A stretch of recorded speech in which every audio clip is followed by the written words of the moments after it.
మొన్న సంక్రాంతికి అయితే హైలైట్. నిజంగా అసలు ప్రభుత్వమా జంగల్ రాజ్యమా ఇదే అని చెప్పి అనిపించే విధంగా జరిగింది. జంగల్ రాజ్యం అనేది మామూలుగా ఇప్పుడు చూసిండం మనం. నిజంగా నాగరిక ప్రపంచంలో మనం ఉన్నామా అన్నది క్వశ్చన్ మార్క్ అనిపించే విధంగా సంక్రాంతి అనేది చేసినారు. ఎంత దారుణం అంటే సోషల్ మీడియాలో వైరల్ అవుతున్న వీడియోలు చూస్తూ ఉంటే ఆశ్చర్యం కలిగిస్తా ఉంది. మొబైల్ రికార్డింగ్ డాన్సులు, మొబైల్ బండ్లలో కొత్తపేటలో రోడ్డు మీద రికార్డింగ్ డాన్సులు పెడతా ఉంటే మనుషులందరూ పరిగెత్తా ఉన్నారు. పాటలు చూస్తే తాగురా తాగి చిందేయరా అని దారుణమైన స్థాయిలో రికార్డింగ్ డాన్స్, మొబైల్ వ్యాన్లలో ఏకంగా లిక్కర్. అసలు ఏ స్థాయిలో జరిపినారని అంటే ప్రతి నియోజకవర్గంలో ఆక్షన్, ఇవన్నీ చేయడానికి ఆక్షన్. మా పులివెందులలో కూడా 3 కోట్ల కంటెస్ట్ చేసిన ఎమ్మెల్యే 3 కోట్లకు అమ్ముకున్నాడు. వీళ్ళు ఎక్కడెక్కడి నుంచో వచ్చి అక్కడ సెటప్ చేస్తారు. 9 సెంటర్లలో 8 సెంటర్లలో పెట్టుకుంటారు టికెట్లు దోచేయడం. ఆశ్చర్యం ఏంటంటే ప్రభుత్వం దగ్గర నుండి చేయిస్తుంది. ఎమ్మెల్యేల కింద, చంద్రబాబు కింద, లోకేష్ కింద అందరూ పంచుకోవడం, పోలీసుల కింద. అసలు ఇటువంటి పరిపాలన, ఇటువంటి పరిస్థితి ఎప్పుడు కూడా చూడలే. ఏ స్థాయిలోకి వెళ్ళిపోయిందని అంటే ఈ జంగల్ రాజ్యం అనేది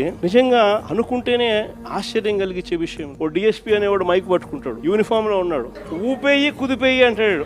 డిఎస్పీనా అసలు ఇది ఏం మనిషి అని చెప్పి అర్థం కావడం. అసలు భీమవరం మీటింగ్ లోనే సమాజంలో ఉన్నామా లేమా, అసలు ఏం జరుగుతా ఉంది? జంగల్ రాజ్యం అంటే ఇది కాకపోతే ఇంక ఏ రాజ్యం ఇది అని చెప్పి